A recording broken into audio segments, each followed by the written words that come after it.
Hi good morning. നമുക്കിന്നൊരു ഹൽവ ഉണ്ടാക്കിയാലോ? രാവിലെ തന്നെ മധുരം കാണിച്ച് നിങ്ങളെല്ലാവരെയും കൊതിപ്പിക്കാമെന്ന് വിചാരിച്ചു. വളരെ ഈസി ആയിട്ടുള്ള റെസിപ്പിയാണ് കേട്ടോ. നമ്മുടെ വീട്ടിൽ 2 ബീട്രൂട്ടും കുറച്ച് പഞ്ചസാരയൊക്കെ ഉണ്ടെങ്കിൽ എളുപ്പത്തിൽ തയ്യാറാക്കാൻ പറ്റിയ റെസിപ്പിയാണ്. അപ്പോൾ എല്ലാവരും ട്രൈ ചെയ്ത് നോക്കുക. ബീട്രൂട്ട് ഹൽവയാണ് നമ്മുടെ ഇന്നത്തെ റെസിപ്പി. അപ്പോൾ എങ്ങനെയാണ് ബീട്രൂട്ട് ഹൽവ തയ്യാറാക്കുന്നതെന്ന് നോക്കിയാലോ? നമുക്ക് നമ്മുടെ ഇൻഗ്രീഡിയൻസ് നോക്കാം. ഞാനിപ്പോൾ 2 മീഡിയം വലിപ്പമുള്ള ബീട്രൂട്ട് ഗ്രേറ്റ് ചെയ്തെടുത്തിട്ടുണ്ട്. അതുപോലെ തന്നെ 1 കപ്പ് തേങ്ങാപ്പാൽ എടുത്തിട്ടുണ്ട്. തേങ്ങയുടെ 1/4 പാലാണ് എടുത്തിരിക്കുന്നത്. പിന്നെ നെയ്യ് വേണം. പഞ്ചസാര 1/4 കപ്പ് എടുത്തിട്ടുണ്ട്. നിങ്ങൾക്ക് മീഡിയം മധുരം മതിയെന്നുണ്ടെങ്കിൽ 1/2 കപ്പും 1 ടേബിൾ സ്പൂണും എടുക്കാം. ഞാനിപ്പോൾ 1/4 കപ്പാണ് എടുത്തിട്ടുള്ളത്. പിന്നെ ഒരു 3.25 ടേബിൾ സ്പൂൺ കോൺഫ്ലവർ എടുത്തിട്ടുണ്ട്.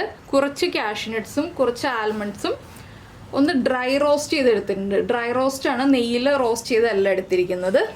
അപ്പോൾ ആദ്യം നമുക്ക് നമ്മുടെ കാഷ്യൂനട്ടും ആൽമണ്ട്സും ഒന്ന് ചെറുതായിട്ട് കട്ട് ചെയ്ത് വെക്കണം. നമുക്ക് ഇഷ്ടമുള്ള ഷേപ്പിൽ കട്ട് ചെയ്ത് വെക്കാം.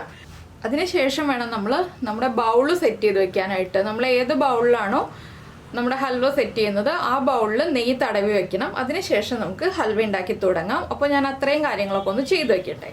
ഇപ്പോൾ നമ്മുടെ ചോപ്പിംഗ് എല്ലാം കഴിഞ്ഞു. ഇനി നമുക്ക് ഹൽവ റെഡിയാക്കാനായിട്ട് ഒരു പാൻ ചൂടാക്കാൻ വെക്കാം. പാൻ ചൂടായി വരുമ്പോൾ പാനിലേക്ക് 1.5 ടേബിൾ സ്പൂൺ നെയ്യ് ചേർത്ത് കൊടുക്കാം.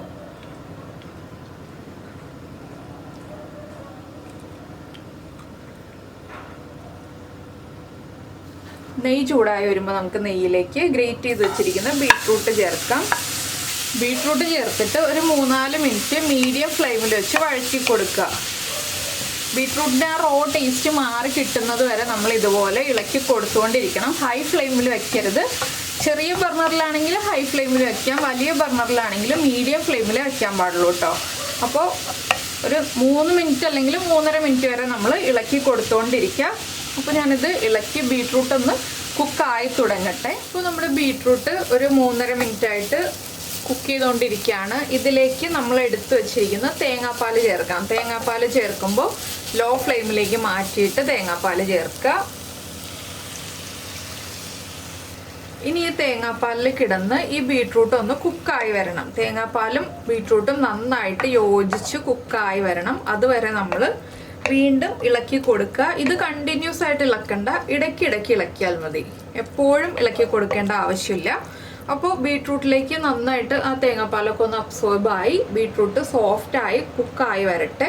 തേങ്ങാപ്പാൽ കംപ്ലീറ്റ് ആയിട്ട് വറ്റിപ്പോകരുത്. അതിന് മുൻപ് നമുക്ക് അടുത്തടുത്ത ഇൻഗ്രീഡിയൻസ് ചേർക്കാനുണ്ട്. അപ്പോൾ നമ്മുടെ തേങ്ങാപ്പാലൊക്കെ ഒന്ന് കുറുകി വന്നിട്ടുണ്ട്. ഇതിലേക്ക് നമുക്കിനി പഞ്ചസാര ചേർത്ത് കൊടുക്കാം. പഞ്ചസാര നിങ്ങളുടെ മധുരം അനുസരിച്ച് ചേർക്കുക. ഇത്രയും പഞ്ചസാര തന്നെ ചേർക്കണം എന്ന് യാതൊരു നിർബന്ധവും. അപ്പോൾ ടേസ്റ്റ് ചെയ്ത് നോക്കിയിട്ട് നമുക്ക് വേണമെങ്കിൽ പഞ്ചസാര വീണ്ടും ചേർക്കാവുന്നതാണ് കേട്ടോ ഇടയ്ക്ക്. അതുകൊണ്ട് ആദ്യം കുറച്ച് പഞ്ചസാര ചേർത്ത് മിക്സ് ചെയ്തിട്ട് ഒന്ന് ടേസ്റ്റ് ചെയ്ത് നോക്കുക. ആവശ്യമാണെങ്കിൽ വീണ്ടും പഞ്ചസാര ചേർത്ത് കൊടുക്കാം. ഇനി പഞ്ചസാരയും ചേർന്ന് നന്നായിട്ടൊന്ന് മിക്സായി വരട്ടെ. പഞ്ചസാര ചേർത്തതിന് ശേഷം ഹൈ ഫ്ലെയിമിൽ തന്നെ വെക്കാം കേട്ടോ. ചെറിയ ബർണറിലാണ് ഹൈ ഫ്ലെയിമിൽ വെക്കാമെന്ന് ഞാൻ പറഞ്ഞത്, വലിയ ബർണറിലല്ല. അപ്പോൾ ഇനി പഞ്ചസാര ചേർത്ത് കഴിഞ്ഞിട്ട് ഒന്ന് കുറുകി വരുമ്പോൾ കൈയെടുക്കാതെ ഇളക്കുക. ഇപ്പോൾ കൈയെടുക്കാതെ ഇളക്കേണ്ട ആവശ്യമില്ല, ഇടയ്ക്കിടയ്ക്ക് ഒന്ന് ഇളക്കി കൊടുക്കുക. അപ്പോൾ നമ്മുടെ ബീട്രൂട്ട് പഞ്ചസാരയൊക്കെ ചേർത്ത് കഴിഞ്ഞിട്ട് ഇത് കണ്ടോ ഇതുപോലെ ഒന്ന് കുറുകി വന്നിട്ടുണ്ട്. ഈ സമയത്ത് നമുക്ക് 1 ടീസ്പൂൺ ഏലക്കപ്പൊടി ചേർത്ത് കൊടുക്കാം. ഏലക്കപ്പൊടിയുടെ ഫ്ലേവർ താല്പര്യമില്ല എന്നുണ്ടെങ്കിൽ 1/4 ടീസ്പൂണോ 1/2 ടീസ്പൂണോ ചേർത്താലും മതി. പക്ഷേ കൂടുതൽ ചേർക്കുന്നതാണ് നമ്മുടെ ഹൽവയ്ക്ക് ടേസ്റ്റ് ഉണ്ടാവുക. ഇനി നമ്മൾ നന്നായിട്ട് ഫ്ലെയിം കുറച്ച് വെക്കുക. നമ്മൾ എടുത്തു വെച്ചിരുന്ന കോൺഫ്ലവർ ഉണ്ടല്ലോ, കോൺഫ്ലവറിലേക്ക് ഒരു 1/4 കപ്പ് മുതൽ 1/2 കപ്പ് വരെ വെള്ളം ചേർക്കാം. നിങ്ങൾക്ക് കൂടുതൽ സമയം ഇളക്കിക്കൊണ്ടിരിക്കാൻ താല്പര്യമുണ്ടെങ്കിൽ 1/2 കപ്പ് വെള്ളം ചേർക്കാം. ഞാനിപ്പോൾ 1/4 കപ്പ് വെള്ളം ചേർത്തൊന്ന് മിക്സ് ചെയ്തെടുത്തിട്ടുണ്ട്. ഏറ്റവും ലോ ഫ്ലെയിമിൽ വെച്ചിട്ട് നമ്മൾ മിക്സ് ചെയ്ത് വെച്ചിരിക്കുന്ന കോൺഫ്ലവർ ചേർത്ത് കൊടുക്കുക. ശേഷം ഉടനെ തന്നെ ഇളക്കി കൊടുക്കുക കേട്ടോ. എന്താണെന്ന് വെച്ചാൽ കോൺഫ്ലവർ ചേർത്ത് കഴിയുമ്പോൾ നന്നായിട്ട് പെട്ടെന്ന് തന്നെ കുറുകി വരും. അപ്പോൾ നമ്മൾ വേഗം തന്നെ ഇളക്കി കൊടുക്കുക. ഇനി ലോ ഫ്ലെയിമിൽ വെച്ചിട്ട് കൈ എടുക്കാതെ ഇളക്കിക്കൊണ്ടിരിക്കണം. കൈ എടുത്തിട്ടുണ്ടെങ്കിൽ വേഗം കുറുകിപ്പോവും. ഇത് ലോ ഫ്ലെയിമിൽ വെച്ചിട്ട് മാത്രമേ ഇനിയുള്ള സ്റ്റേജുകൾ ചെയ്യാൻ പാടുള്ളൂ. കണ്ടോ കുറുകി തുടങ്ങി, വേഗം തന്നെ കുറുകി തുടങ്ങും. ഈ ഒരു സ്റ്റേജ് ആകുമ്പോൾ നമ്മൾ ഡ്രൈ റോസ്റ്റ് ചെയ്ത് കട്ട് ചെയ്ത് വെച്ചിരിക്കുന്ന നമ്മുടെ കാഷ്യൂനട്ടും ആൽമണ്ട്സും ചേർത്ത് കൊടുക്കാം. ഇതെല്ലാം ചേർത്ത് വീണ്ടും ഇളക്കി കൊടുക്കുക. പിന്നീട് ഒരു കാര്യവും കൂടി ഞാൻ ചേർക്കുന്നുണ്ട്, അത് ഓപ്ഷണലാണ്. നിങ്ങൾക്ക് താല്പര്യമുണ്ടെങ്കിൽ ചേർക്കാം. വെളുത്ത എള്ളുണ്ടല്ലോ, ഇതും ഓപ്ഷനിലാണ്, ഞാൻ പറഞ്ഞല്ലോ. വെള്ള എള്ള് കുറച്ച് ചേർത്ത് കൊടുക്കുക. ഞാൻ കുറച്ച് ലാസ്റ്റ് ഗാർണിഷിങ്ങിന് വെക്കുന്നുണ്ട്. അപ്പോൾ ഇതെല്ലാം ചേർത്ത് കഴിയുമ്പോൾ നമ്മുടെ ഹൽവ നല്ല അടിപൊളി ഹൽവയായിട്ട് വരും. ഇനി ഒരു 3-4 മിനിറ്റ് ലോ ഫ്ലെയിമിൽ വെച്ച് ഇളക്കി കൊടുത്തുകൊണ്ടേയിരിക്കുക. അപ്പോൾ നമ്മൾ ആദ്യം നെയ്യ് ചേർത്തതല്ലാതെ പിന്നീട് നെയ്യ് ചേർത്തിട്ടില്ല കേട്ടോ. അപ്പോൾ നെയ്യ് ചേർത്ത് കൊടുക്കണം. ഈ ഒരു സ്റ്റേജിൽ നിങ്ങൾ മധുരം ചെക്ക് ചെയ്യുക. മധുരം കുറവാണെന്നുണ്ടെങ്കിൽ വീണ്ടും പഞ്ചസാര ചേർത്ത് കൊടുക്കുക. ഈ ഒരു സ്റ്റേജിലാണ് നമ്മൾ മധുരം ചെക്ക് ചെയ്തിട്ട് പഞ്ചസാര ചേർത്ത് കൊടുക്കേണ്ടത്.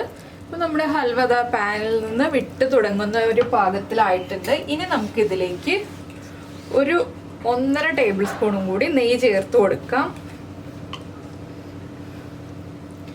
ഫസ്റ്റും ലാസ്റ്റും മാത്രമേ നമ്മൾ നെയ്യ് ചേർക്കുന്നുള്ളൂ. ഇതിനിടയ്ക്കൊന്നും നമുക്ക് നെയ്യ് ചേർക്കേണ്ട ആവശ്യമില്ല. അപ്പോൾ കണ്ടോ, നല്ല അടിപൊളിയായിട്ടുള്ള ബീട്രൂട്ട് ഹൽവ റെഡി ആയി കഴിഞ്ഞു. ഈ നെയ്യും കൂടി ഒന്ന് അബ്സോർബ് ആയി കഴിയുമ്പോൾ നമുക്കിത് നമ്മൾ റെഡിയാക്കി വെച്ചിരിക്കുന്ന പ്ലേറ്റിലേക്ക് മാറ്റാം. അപ്പോൾ ഇത് കണ്ടോ, ഇതുപോലൊരു സ്റ്റീൽ പ്ലേറ്റാണ് ഞാൻ റെഡിയാക്കി വെച്ചിരിക്കുന്നത്. കുറച്ച് ആൽമണ്ട്സും അതുപോലെ തന്നെ കുറച്ച് എള്ളും വിതറിയിട്ടുണ്ട് നെയ്യ് തടവിയ പ്ലേറ്റിലേക്ക്. അപ്പോൾ നമ്മുടെ ഹൽവ റെഡി ആയി കഴിയുമ്പോൾ നമുക്കിത് ഈ പ്ലേറ്റിലേക്ക് മാറ്റാം. ഇപ്പോൾ കണ്ടോ, നമ്മൾ ഇളക്കുന്ന ഷേപ്പിൽ ഹൽവ വിട്ട് വരുന്നുണ്ട്. ഇനി ഇത് നമുക്ക് നമ്മൾ സെറ്റ് ചെയ്ത് വെച്ചിരിക്കുന്ന പ്ലേറ്റിലേക്ക് മാറ്റാം. ഞാൻ ഫ്ലെയിം ഓഫ് ചെയ്യാണ്. അപ്പോൾ ഞാൻ പ്ലേറ്റിലേക്ക് ഹൽവ മാറ്റാണ്. നിങ്ങൾക്ക് ഇഷ്ടമുള്ള ഷേപ്പിലുള്ള പ്ലേറ്റിലേക്ക് മാറ്റാം കേട്ടോ. ഇനി ഞാൻ ഇതുപോലൊരു സ്റ്റീൽ പാത്രം എടുത്തിട്ടുണ്ട്. അതിൻ്റെ അടിയിൽ നെയ്യ് തടവിയിട്ടുണ്ട്. നമുക്കിനി ഇതൊന്ന് ലെവലാക്കി കൊടുക്കാം. അപ്പോൾ നമ്മുടെ ഹൽവ നമ്മൾ സെറ്റ് ചെയ്തെടുത്തിട്ടുണ്ട്. ഇത് ഇനിയിപ്പോൾ ഒരു 4-5 മണിക്കൂർ കഴിഞ്ഞിട്ട്, ചൂട് കംപ്ലീറ്റ് മാറി കഴിഞ്ഞിട്ട് നമുക്ക് കട്ട് ചെയ്തെടുക്കാം. അപ്പോൾ 4-5 മണിക്കൂറത്തേക്ക് ഇതുപോലെ തന്നെ വെക്കുക. ഒരു ഹോൾസ് ഉള്ള ഒരു പാത്രം ഉപയോഗിച്ച് കവർ ചെയ്ത് വെക്കുക. എന്താണെന്ന് വെച്ചിട്ടുണ്ടെങ്കിൽ ഇതിൽ നിന്നുള്ള ആവി പുറത്തേക്ക് പോകണം. അപ്പോൾ വളരെ ഈസി അല്ലേ, വളരെ കുറച്ച് സമയം കൊണ്ട് തന്നെ നമുക്ക് ഇതുപോലെ ഹൽവ റെഡിയാക്കി എടുക്കാം. അപ്പോൾ എന്തായാലും നിങ്ങളെല്ലാവരും ട്രൈ ചെയ്ത് നോക്കുക. ഞാൻ ഇനി ചൂട് മാറി കഴിഞ്ഞിട്ട് കാണിച്ചു തരാം കേട്ടോ. അപ്പോൾ നമ്മുടെ ഹൽവ സെറ്റ് ആയിട്ടുണ്ട്. ഞാൻ 4 മണിക്കൂറൊന്നും അല്ല കേട്ടോ, ഞാനൊരു ഫുൾ ഡേ വെച്ചു. എന്താണെന്ന് വെച്ചാൽ സെറ്റ് ചെയ്ത് വെച്ച് കഴിഞ്ഞിട്ട് പിന്നെ അത് മാറ്റി വെച്ചു. അപ്പോൾ ഇനി നമുക്ക് ഡീമോൾഡ് ചെയ്തെടുക്കാം. ഞാനൊരു പ്ലേറ്റിലേക്ക് ഡീമോൾഡ് ചെയ്തെടുക്കട്ടെ. നമ്മൾ ഇതുപോലൊരു പ്ലേറ്റ് വെച്ചിട്ട് നേരെ തിരിച്ചു വെക്കുക. പാത്രത്തിന് മുകളിൽ 2 തട്ട് കൊടുത്ത് ഒരു കുറച്ച് സെക്കൻഡ്സ് വെയിറ്റ് ചെയ്യുക. അതിനുശേഷം പതുക്കെ നമ്മുടെ പ്ലേറ്റ് പൊക്കി എടുത്ത് കഴിയുമ്പോൾ നമ്മുടെ ഹൽവ വിട്ടിരിക്കുന്നുണ്ടാവും. അപ്പോൾ കണ്ടോ, നമ്മുടെ ബീട്രൂട്ട് ഹൽവ വിട്ട് വന്നിട്ടുണ്ട്. ഇനി നമുക്ക് ഇഷ്ടമുള്ള ഷേപ്പിൽ കട്ട് ചെയ്ത് സെർവ് ചെയ്യാം. ഇത്രയേ ഉള്ളൂ ബീട്രൂട്ട് ഹൽവയുടെ പരിപാടി. അപ്പോൾ എന്തായാലും എല്ലാവരും ഉണ്ടാക്കി നോക്കുമല്ലോ. ഉണ്ടാക്കി നോക്കിയിട്ട് ഇഷ്ടമായി കഴിഞ്ഞാൽ ലൈക്ക് ചെയ്യാനും അതുപോലെ തന്നെ നിങ്ങൾക്ക് ഇഷ്ടമായോ ഇല്ലയോ, ഈസി ആയിരുന്നോ എന്നൊക്കെ ഒന്ന് കമൻറ്റ് ചെയ്യാനും മറന്നു പോകരുത്. നമ്മുടെ ചാനൽ ആദ്യമായിട്ട് കാണുകയാണെങ്കിൽ നമ്മുടെ വീഡിയോ പ്രസൻറ്റ് ചെയ്യുന്ന രീതിയൊക്കെ ഇഷ്ടമായി എന്നുണ്ടെങ്കിൽ ഒന്ന് സബ്സ്ക്രൈബ് ചെയ്ത് സപ്പോർട്ട് ചെയ്യണേ. അപ്പോൾ സബ്സ്ക്രൈബ് ചെയ്യുന്നതിന് ഈ വീഡിയോയുടെ താഴെയുള്ള റെഡ് സബ്സ്ക്രൈബ് ബട്ടൺ ഒന്ന് ക്ലിക്ക് ചെയ്യുക. ആൻഡ് റൈറ്റ് സൈഡിലുള്ള ബെൽ ഐക്കണും ക്ലിക്ക് ചെയ്യുക. അപ്പോൾ ഓൾ എന്ന് പറഞ്ഞിട്ടൊരു ഓപ്ഷൻ കാണാം. ആ ഓളും കൂടി പ്രസ് ചെയ്തിട്ടുണ്ടെങ്കിൽ ഞാൻ എപ്പോഴും വീഡിയോ അപ്ലോഡ് ചെയ്യുമ്പോൾ നിങ്ങൾക്ക് നോട്ടിഫിക്കേഷൻ വരും. പിന്നെ ഈ ഒരു ഹൽവ നമ്മൾ എല്ലാ കാര്യങ്ങളും നന്നായിട്ട് ഡ്രൈ റോസ്റ്റ് ചെയ്ത്, എന്താണെന്ന് വെച്ചാൽ നമ്മുടെ കാഷ്യൂനട്ട് ആൽമണ്ട്സ് ഒക്കെ ഡ്രൈ റോസ്റ്റ് ചെയ്ത് ആഡ് ചെയ്തതുകൊണ്ട് ഒരാഴ്ച വരെ ഫ്രിഡ്ജിന് പുറമെ കേടുകൂടാതിരിക്കും. ഒരാഴ്ചയിൽ കൂടുതൽ നമ്മൾ ഫ്രിഡ്ജിൽ വെച്ച് സ്റ്റോർ ചെയ്യാൻ പറ്റും കേട്ടോ. അങ്ങനെ ഒരു കാര്യവും കൂടി ഉണ്ട്. പെട്ടെന്ന് മോശമായി പോകുന്ന ഹൽവയല്ല. നിങ്ങൾ നെയ്യിൽ തന്നെ ഈ ഒരു ഹൽവ ചെയ്യണം എന്ന് മാത്രമേ ഉള്ളൂ. അപ്പോൾ എന്തായാലും നമുക്ക് നമ്മുടെ അടുത്ത റെസിപ്പിയുമായിട്ട് അടുത്ത ദിവസം വീണ്ടും കാണാം.